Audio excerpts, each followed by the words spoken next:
여러분 안녕하세요, 장쌤입니다. 제가 지금 갤럭시 Z 플립 4를 갤럭시 투어를 통해서 대여를 받아서 열심히 사용을 해보고 있는데요. 역시나 플립, 일상생활에서 직접 사용하다 보니까 역시나 장점과 단점 골고루 느껴볼 수 있었는데요.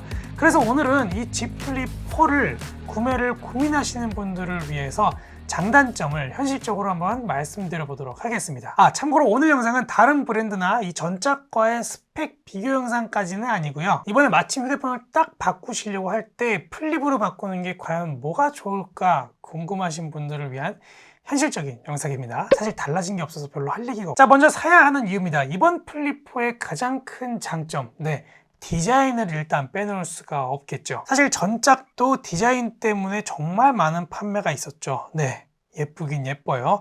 특히나 무광의 글라스에 유광 테두리의 조합이 이번에 굉장히 고급스러움을 더했는데요. 지금 제가 사용해보고 있는 이 제품이 핑크 색상인데요. 정말 예쁩니다, 실물로 봤을 때. 그리고 힌지 부분이 조금 더 슬림해져서 그립감도 좀 더 좋아졌다라고 말씀을 드리고 싶은데, 슬림해진 게 장점은 장점이지만 사실 체감으로는 딱히 별 차이는 없어요. 이전 영상에서도 보셨듯이 폴드랑 플립이랑 두 제품을 딱 잡았을 때 폴드는 그래도 힌지가 얇아진 게 확실히 조금 체감이 약간 됐거든요. 실제로 이렇게 딱 잡고 사용을 하니까. 그런데 플립은 이게 윗부분에, 힌지가 윗부분에 있어서 그런지 딱히 그렇게 큰 차이를 느끼지 못해요. 그래서 이것 때문에 뭐 그립감이 좋아졌다라고 얘기를 하기에는 조금 그건 오버한 것 같아요. 그리고 플립 디자인만의 또 다른 장점이 있죠. 비스포크 에디션으로 나만의 컬러 조합이 가능하다는 겁니다.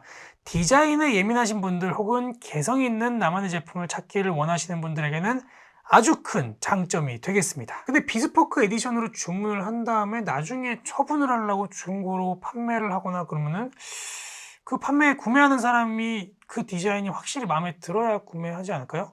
잘 안 팔릴 것 같기도 한데. 두 번째, 이렇게 접어서 휴대하기 좋은 사이즈로 딱 접어서 이 커버 디스플레이로 생각보다 많은 일들을 처리하실 수가 있습니다. 시계 화면부터 일단 내가 원하는 대로 다양하게 꾸밀 수가 있고요. 사진이나 움직이는 커버 화면으로의 활용도 가능합니다. 이 정도면 메시지나 메일을 확인하기에도 충분한 크기고요. 이렇게 접은 상태에서도 삼성페이와 같이 결제를 할 수도 있다는 것도 굉장히 큰 장점입니다. 플립의 특성상 이렇게 매번 펼쳐야 하는 번거로움을 이 커버 화면이 굉장히 많이 커버를 해줍니다.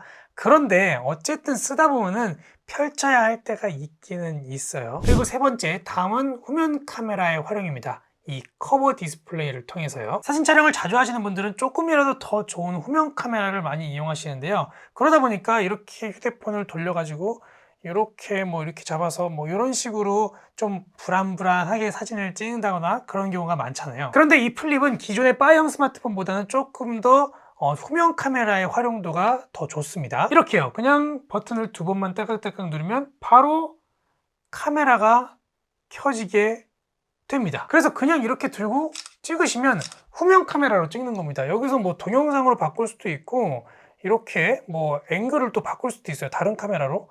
이렇게 초광각으로 찍어볼게요.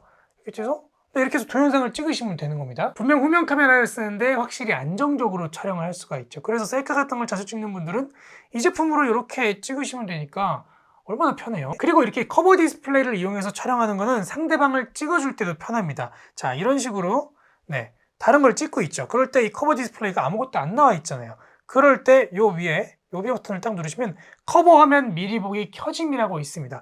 이렇게 하면은 바로 이렇게 찍히는 사람 얼굴도 확인하실 수가 있는 거예요, 같이. 갤럭시 Z 플립 4를 구매하면 유용하게 쓰일 수 있는 장점 네 번째, 바로 디스플레이 비율입니다.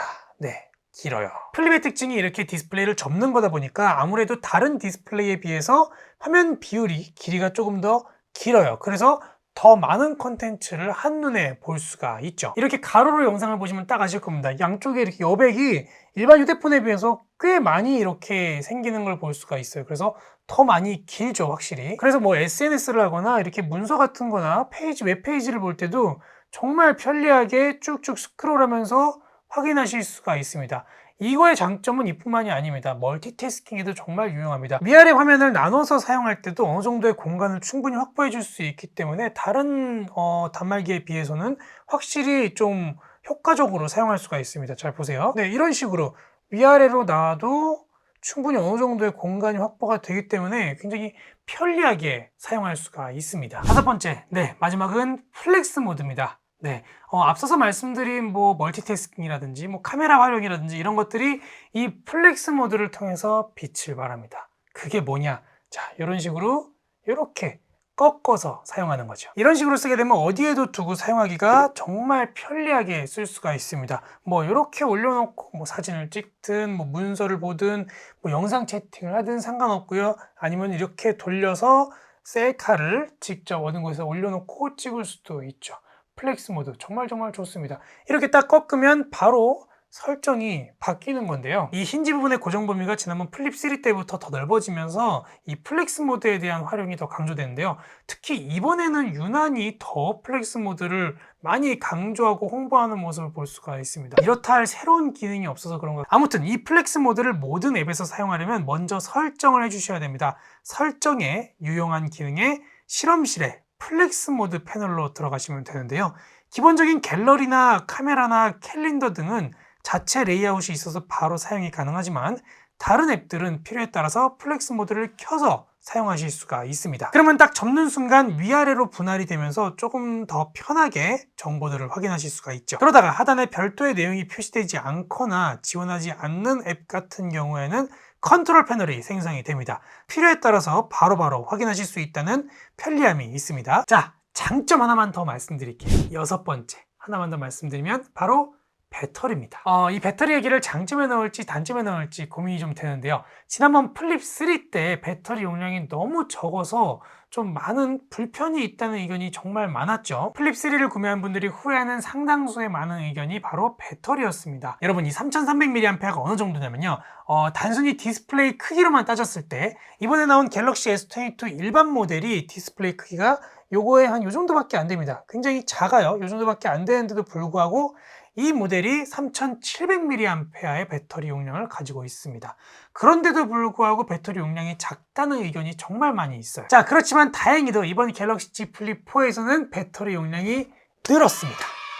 이 힌지 부분의 구조를 개선하면서 힌지 부분이 조금 더 얇아지면서 이 사이에 배터리를 더 채워 넣었다고 합니다.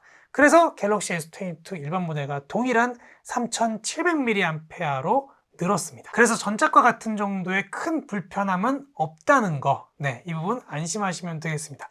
그렇지만 또 안심할 수만은 없는 게 3700mAh도 여전히 넉넉하지는 않다는 거. 그 이유는 조금 이따가 단점에서 더 자세히 말씀을 드려볼게요. 자, 그러면 이번에는 사지 말아야 할 이유, 사면 후회할 이유를 말씀드리도록 하겠습니다. 먼저 첫 번째는 플립이 나오면서부터 계속 나오던 이야기입니다. 지난번 플립 3 때도 말씀을 드렸는데요. 아무래도 빠양으로 된 기존의 스마트폰에 익숙하다 보니까 굳이 이걸 매번 펼쳐야 했냐? 라는 겁니다. 실제 이 플립을 쓰시던 분들이 다른 일반 스마트폰으로 다시 갈아타고 싶다고 하는 이유 중에 굉장히 많은 이유 중에 하나가 이 접고 펴는 게 불편하다 였습니다. 특히 한 손으로 휴대폰을 자주 사용하시는 분들은 더더욱이 힘드실 겁니다. 만약에 한 손으로 이걸 핀다면 이렇게 스냅을 이용하셔야 되겠죠. 이 과정에서 엄지손가락으로 액정을 디스플레이를 엄청 긁습니다. 그래서 이 플립을 고민하고 계시다면 매장에 가셔서 직접 오랫동안 만져보고 사용해보시고 나서 결정하시는 거를 추천을 드립니다. 이런 부분이 번거로우니까 카페 같은 데 가서도 그냥 이렇게 아예 펼쳐놓고 둔다는 사람들도 많이 있더라고요. 굳이 접으면 문자 올 때마다 이렇게 확인해야 되고 심심할 때마다 확인해야 되고 카페에서 딴짓 하다가 인스타를 넣으면 또 확인해야 되고 이러잖아요. 그래서 그냥 아예 펼쳐놓고 이렇게 쓴다고도 하더라고요. 커버 디스플레이로 아무리 커버가 된다고 해도 이걸 펼치는 번거로움을 이길 수는 없다고 이야기를 합니다. 자, 두 번째 단점, 첫 번째 말씀드린 내용과 함께 굉장히 두꺼워진다는 겁니다. 접었을 때 너무너무 두꺼워지고 또 무게감도 상당합니다. 접어서 작아지는 것까지는 좋아요. 좋은데 그만큼 두꺼워지죠. 스마트폰 2개만큼의 두께가 됩니다. 그래서 가방에 넣고 다니기에는 좋은데 뒷주머니 같은 데 찔러 넣고 다니기에는 너무너무 불편하다는 거예요. 그리고 무게도 사실 다른 스마트폰과 비교해서 무게만 딱 보면은 별로 그렇게 큰 차이가 나진 않거든요. 유난히 엄청 무겁다거나 그런 건 아닌데 딱 접으니까 이게 또 묵직함이 탁 느껴지는 게 또 이런 게 또 세 번째 이거 무시 못합니다. 이거 폴더블 제품 쓰는 분들 이거 은근히 불편하다는 분들 많아요. 네, 바로 이 주름입니다. 주름. 자, 지금 가운데 이 주름이 살짝 보이실 겁니다. 네, 보이시죠? 이게 전작보다 개선이 많이 됐다고는 하지만 그래도 주름은 주름이죠. 네, 딱 보입니다. 특히 이 주름이 날씨 좋은 날 밖에서 햇빛 밑에서 딱 헤드폰을 할 때 너무나도 잘 보입니다. 그리고 가로로 어떤 영상 같은 걸 볼 때도 가운데 주름이 밝은 곳에서 보면은 살짝 이렇게 딱 선이 이렇게 보이는 게 있어요. 이게 은근히 번거로울 때가 있어요. 그리고 또 사람에 따라서 다르겠지만 이렇게 스크롤할 때 여기가 움푹 파인 곳이 계속 손가락에 이렇게 툭툭 걸립니다. 네, 툭툭 걸려서 이게 은근히 또 신경이 좀 쓰여요. 네, 이렇게 접어져서 너무너무 편리하고 작고 예쁜 대신에 아쉬운 부분이 많이 남는 플립입니다. 자, 그러면 마지막 단점입니다. 이번에도 아까 말씀드렸던 배터리입니다. 아니, 늘어났다면서 왜 배터리가 단점일까요? 배터리 용량이 3300mAh에서 3700mAh로 늘었다고 아까 말씀을 드렸죠. 그런데 이 3700mAh도 여전히 넉넉하지 않습니다. 아니, 적은 용량의 배터리입니다. 아까처럼 단순히 디스플레이 크기로만 봤을 때 비슷하다고 생각될 수 있는 게 사실은 갤럭시 S22 일반 모델이 아니라 갤럭시 S22 플러스 모델입니다. 그 플러스 모델도 이거에 비해서 디스플레이 크기가 여기 살짝 작은 편이에요, 오히려. 그럼에도 불구하고 갤럭시 S22 플러스의 배터리 용량은 4500mAh입니다. 무려 800mAh가 아직도 차이가 많이 나는 거죠. 거기다가 플립은 앞에 말고 뒤에도 디스플레이가 있죠. 디스플레이가 두 개인데도 불구하고 훨씬 적은 용량의 배터리를 가지고 있습니다. 사실 폴더블 제품이 배터리를 넣기가 사실 어렵기는 하죠. 이만큼이 힌지고, 이만큼 힌지가 들어가 있고, 그리고 또 이만큼은 앞뒤로 다 디스플레이라서 여기밖에 사실 배터리를 넣지를 못합니다. 지금 현실적으로 배터리를 더 넣을 공간이 없기는 합니다. 그리고 무게와 두께도 이미 상당하기 때문에 그런 것들을 고려하면 지금 용량도 사실 훌륭하기는 합니다. 그렇지만 사용자 입장에선 여전히 아쉬운 부분이기는 하죠. 네, 그래서 배터리 결론은 늘어난 건 좋지만 여전히 작다. 네, 오늘 갤럭시 Z 플립 4 구매하면 정말 유용하게 쓰일 장점과 아무래도 구매하고 나서 후회할 수도 있는 단점을 현실적으로 정리해 봤습니다. 오늘 영상 구매를 고민하고 계신 분들께 많은 도움이 되셨길 바라겠고요. 혹시라도 도움이 되셨다면 좋아요 버튼으로 응원 한번 부탁드리고요. 그리고 구독 버튼으로 계속 이어질 다음 리뷰도 많은 기대 부탁드리겠습니다. 감사합니다. 안녕.